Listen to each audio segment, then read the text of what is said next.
All right, ladies and gents, welcome back, and it's a wrap. It's official. It's done. It's over. The fat lady has sung, baby. The Formula One season is over. Can you believe, lads, 24 rounds have gone so fast this year? It's making my head spin here, lads. And I can't believe, honestly, I just can't believe it's all over so far. And I think, today this is a part one of 4 episodes, lads. We're going through the highlights of the full entire season. So today is episode 1. We're going to go through the first 7 rounds. Then obviously next week on the same day, we're going to be going into the second part, then the third, and then the last remaining part.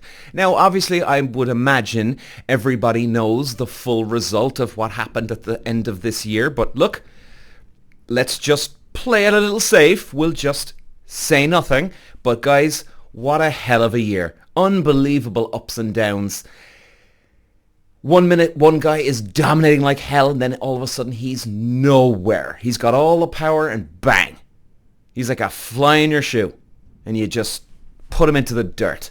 Then you've got comebacks against comebacks, and then you've just expected the unexpected. It was an incredible year, honestly. I honestly think this was one of the best years we've ever had in Formula One. Now, look, we didn't have the ultimate showdown like we had with Verstappen and Hamilton in 2021, where, they had that Monza incident to turn 1. They had the Silverstone saga. They had other dramas going on. And then, of course, the last lap in Abu Dhabi, which was the greatest lap of all time in motor racing. It wasn't like that. No, it wasn't. But it kept us going because, you had one guy, like we say, one guy was up, then gone, and then you have people coming from nowhere back into the game. And then it was just so up and down, that you didn't actually know where it was going to end up. And that was the great thing. So guys, listen, let's get cracking. Let's get started with the first round, Australia. Walsh running the Irish green, and look at the move he's making down to the inside. Moves to the front. What a move from 5th all the way to the lead in lap 1. Walsh takes win number 2. Peter. Walsh. So guys, in Australia, Norris took the win, Verstappen second, and Russell in third. I mean, it was a dramatic opening round of the season, lads. Australia, it didn't just open the 2025 season. It kind of blew the doors off the hinges. And Melbourne arrived with the energy of a crowd that had waited all winter for chaos, redemption arcs, and anyone to slap Verstappen around a bit, because everybody, I think at this stage, people were just gunning for the guy. 4 championships in a row. They want to prove a point. And in the middle of all that, you had Lando Norris. And yeah, they were kind of looking the favourites coming into 2025 season, McLaren, you got to admit. But of course, you couldn't rule out Verstappen with 4 championships back to back, which was an incredible domination of 4 years. And the man with the eternal nearly man reputation, Lando Norris, finally deciding he was done being the emotional support character of Formula One. I think he tried to come in with this and really prove everything. No jokes. He walked into Albert Park. This year I'm the problem, and now I'm the solution. Now, the pre-season buzz was all McLaren. Everyone saw the lap times. Everyone whispered. Everyone pretended they weren't whispering. But still, the question still sat there. Was this the real pace or the pre-season cosplay?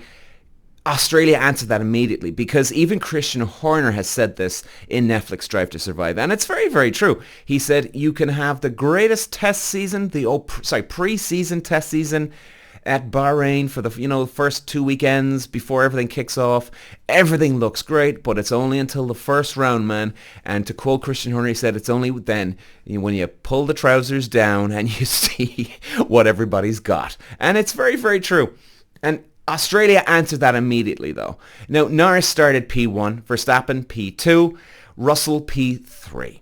And Mercedes had brought upgrades at this stage. Yeah, upgrades. And Red Bull had brought confidence. Now, there wasn't many updates from 2024 car to the 2025. So in a way, there was an advantage for a lot of the teams because they were just I guess you could call it, they were just putting on add-ons to the car that they already had. And McLaren were so strong in 2024 that their foundation was solid, rock solid. So, again, it's just a sort of a tweak here, a tweak there. Now, sometimes in Formula 1 or any motor racing, you can bring out an update that you think it might give you a half a tenth, maybe a tenth, which is a lot in racing terms.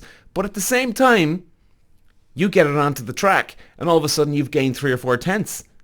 And it just blows everybody's mind away. And it's weird because I've seen this. It's happened with me as well, where we've come out with a feature in racing where you're thinking, all right, maybe tenth, maybe 2. And it comes out at half a second. And you're delighted, but at the same time, you're kind of freaked out. You're freaked out as the racing driver and the engineers and the mechanics, especially for the engineers and mechanics, because they're wondering, what the hell did I just miss? And then they kind of feel that there's a bit of control lost a little. And now, some mechanics and engineers would be over the moon. But the guys who really want perfection, they feel like they've missed something. And, they're checking in with themselves. So you just never know until you get there. And, the lights out. Norris launched like a shot of espresso. And Verstappen stayed glued behind him, stalking, calculating, waiting for the usual lap 8 moment where he takes the lead and then crushes morale and ruins everybody's Sunday. Except Norris didn't crack, which was great to see, in fairness. Lap after lap, Verstappen in the DRS waiting to bite. And Norris kept him at exactly the right distance. Smooth traction, late braking, no wheel spin, no panic. He just kept it on the limit and controlled limit. Russell held P3, but was never a threat to the top 2. And obviously we've seen that, and it was a straight fistfight for the win. And you can see that McLaren, they just really are still struggling now that the budget cap has come in the last few years. Can they pull it together for the 2026 season? Well, we'll obviously get into a lot more of that now coming up in the next few weeks after the highlights, but the question still stands. And then we saw at Australia, lads, that we see the pit stop window opens, right? McLaren, they nailed it. Red Bull nailed it. The gap remained razor thin, but the real tone-setting moment was Verstappen really pushing, and still not closing in. And for the first time, in a long time, Max kind of looked a bit vulnerable, human vulnerable, to a degree. And Norris looked, whoa, this guy's untouchable. And every time Verstappen got close, Norris opened the gap again. Not huge, but enough to say, I ain't afraid of you anymore, buddy. And that's what we like to see. And, the final laps, Verstappen, he did try and throw everything at him. Purple sectors, late braking. Norris stayed ahead by 0.8 seconds at the flag. So Australia, it exploded. The kid finally did it, a dominant, controlled, no fluke win over the 3-time world champion. And then we get to China. And a role reversal. We had Piastri take the win, Norris in second, and Russell in third. So in fairness, Russell 2/3 in a row, at least it keeps him in the game at the moment, right? Which was quite promising, even though they're off the pace. You still had hope for Mercedes at this stage. There was light at the end of the tunnel. Now, Oscar Piastri, who looked like he doesn't know how to raise his voice, arrived and beat the living hell out of the entire grid. Calmly, quietly, politely. Polite assassin, even. And it was like watching someone murder you with a fountain pen. Australia belonged to Norris. China belonged to Piastri. Shanghai's layout exposes frauds to a degree. Long straights, technical corners, slow speed, traction zones.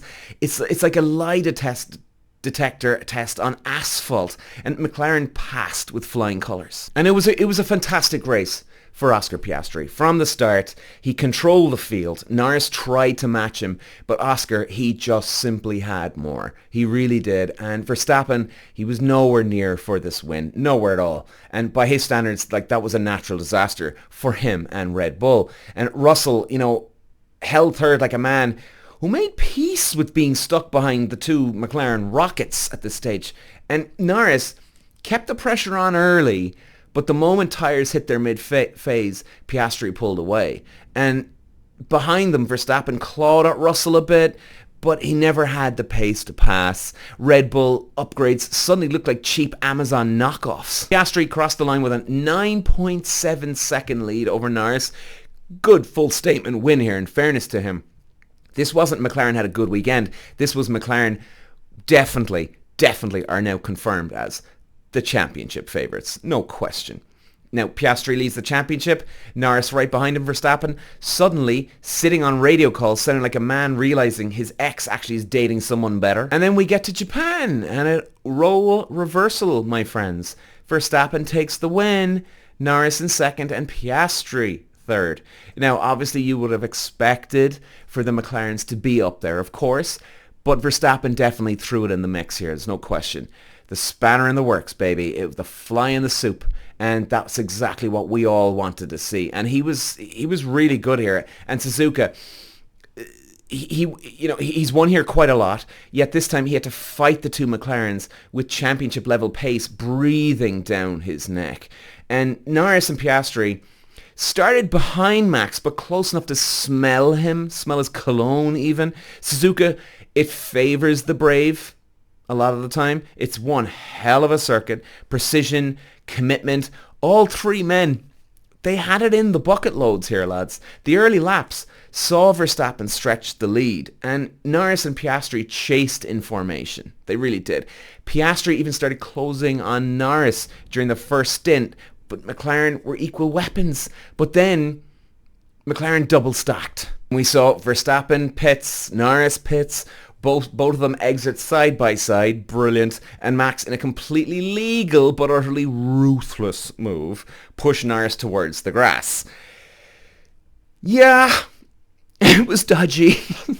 Norris fuming, McLaren fuming, and Lando's fans were like writing strongly worded social media posts, lads. Oh dear Lord. Stewards checked it for 7 seconds and said, look, fine, next. Verstappen extended his lead again after that. Norris, he closed in.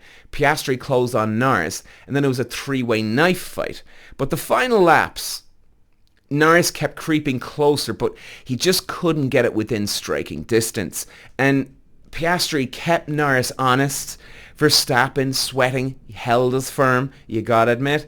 And Verstappen takes it. The championship tightened dramatically at this stage now. And Norris now led by 1 point over Piastri. Verstappen had punched the door open again. And then we get to Bahrain. Another beautiful win. Oscar Piastri takes the win. Russell in second this time, and Norris in third. I mean, at this stage, you're thinking George Russell is definitely the guy just holding on in the shadows, waiting for any of these guys to slip up. Now, you're 5 rounds into the season at this stage. You're still holding on to that hope. But even at 5 rounds out of 24 gone, you're not sweating at this stage, but you're saying to yourself, lads, we need to start making moves here. And you're hoping that the three lads, Verstappen, Piastri, Norris, are going to completely buckle it or mess up in some degree. Hell, either take each other out, because you got to start closing in at this stage, right? And under the lights, heavy tyre wear, long stints in Bahrain. Bahrain exposes drivers who don't understand tyre life. It is one of those type of tracks because you've got Bahrain, and I think this is why they really go to Bahrain for pre-season testing. You do have a mix of high speed, low speed, and mid speed. It's the perfect type of track that you can test your car for all types of balances. And these type of tracks are not only vital for that type of scenario, but you do go to tracks where it is a mix of high, medium, and low speed tracks. So you've got to be Johnny on the ball here with the car, engineer, mechanic, driver, all three working together in perfect sync. You've got to get it all perfect, And Russell tired, tried lunging Piastri into turn 1. He locked up, ran deep, ruined his breakfast, I think. Piastri held the lead cleanly. Norris, he did fight back through the field, but Verstappen, already out of contention with a difficult strategy and poor tyre warm-up phases. Now, Piastri was on a roll here. At one stage, he got out a 4-second lead, then 7, then 10, and then McLaren told him to slow down, because at some point, it becomes rude, does it? Yeah, right. No, that's what some people will tell you, but the driver's got to make his own mind up here. And a safety car bunched the field. No, it didn't matter at this stage. Piastri, he pulled away again like nothing happened. And, Piastri, he won by 15 seconds. That's a dominant result, lads. That's a very, very dominant result. And even with a result like that, you are thinking, oh man, if you're Norris or Verstappen or hell, even Russell at this stage, winning by 15 seconds, you're thinking, lads, we need to start digging deep here because we're in trouble. When we got to Saudi Arabia, and sorry lads, I called it wrong. This was round 5. Not the previous one. So we get to round 5 in Saudi Arabia. Great track, guys. This place, it's awesome. Jeddah, fastest street circuit on the earth. A track, it punishes hesitation. It rewards bravery. And just scares a lot of drivers, especially in the race, because it's tough, man. Because even if you're not afraid of overtaking and combat racing, you have one guy right behind you and you don't know what he's going to do. So it can be tough, or maybe not even scary. It can be nerve-wracking, concerning, maybe even to say. And yet Piastri, calm as a monk, lads. This was the race, I think, where Verstappen's fuse finally began to sizzle. And at turn 1, Verstappen lunged at Piastri like a man trying to steal his wallet and forced Oscar Wilde, gained the position, got slapped with a 5-second penalty. Radio quote of the year, are you serious? Race control, very. Norris started P10 thanks to a qualifying error. Now look, he immediately started carving through the field like a pissed off ninja, and he did quite well here. Now Verstappen served his penalty, you have to do it, dropped behind Piastri, spent the rest of the race, well, clawing forward, trying to undo the damage of his own over-enthusiasm, let's say.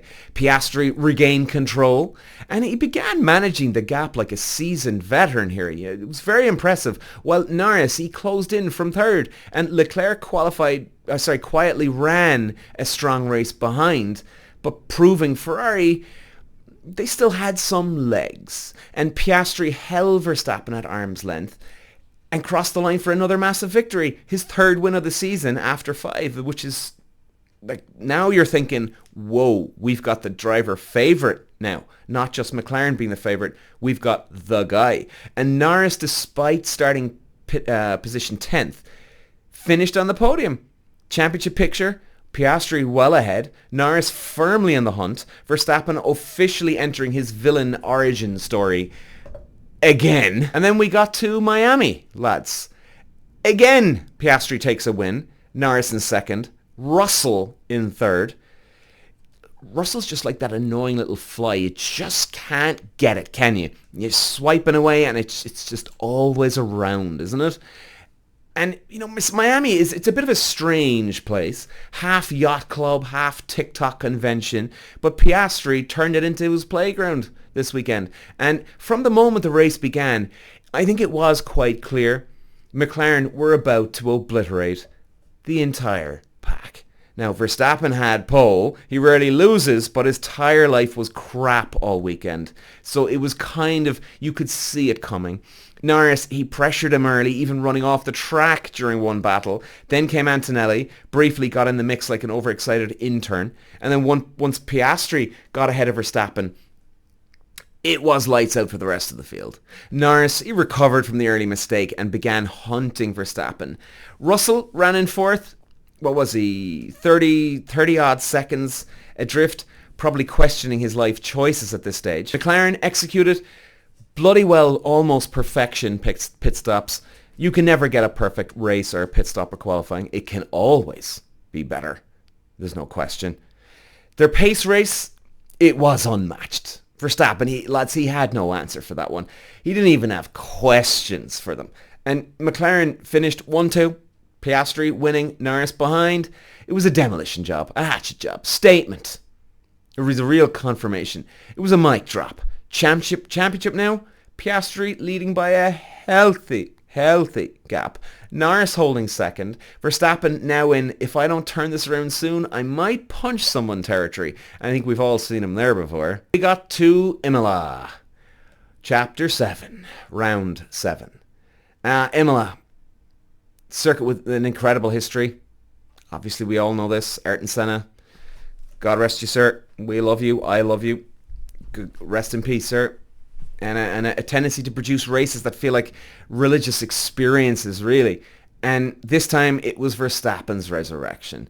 Piastri sticks it on pole, lights out, horrible launch. Verstappen sliced past through him like timbre, like Oscar wasn't even there. That single moment defined, I think, the entire race, lads. And Imola is tight. Imola is fast. Imola is brutal. And track position, it's so important, lads. Track position is key. Track position is king here. Piastri immediately went on the back foot.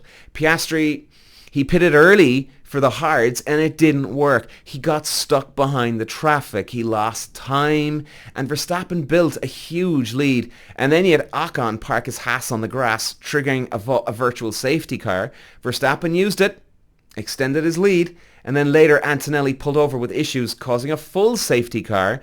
This, well, reshuffled the deck, but temporary. And the restart, lads, Verstappen, well, he nailed it. Norris overtook Piastri for P2. Hamilton pressured Oscar. Believe that. Albon delivered the drive of his life to secure P5. So you gotta give it to the Williams lads. And Piastri still led the championship at this stage, but Verstappen had finally punched the table and reminded everyone he ain't done yet, baby. So guys, fantastic first 7 rounds. You really, even though McLaren were looking insanely dominant, you could just tell right now, right here, that this was far from over. And like I was saying about Russell, yes, you got to start making moves here, pal. But you could see with the results, it was in the mix. They were in the mix. Even Russell at this stage was in the mix. Oh, lads, listen, we're calling it right now. That's the first 7 rounds. We'll be back next Monday with the next 7. Adios, amigos. Walsh running the Irish green, and look at the move he's making down to the inside. Moves to the front. What a move from 5th all the way to the lead in lap 1. Walsh takes win number 2. Peter. Walsh.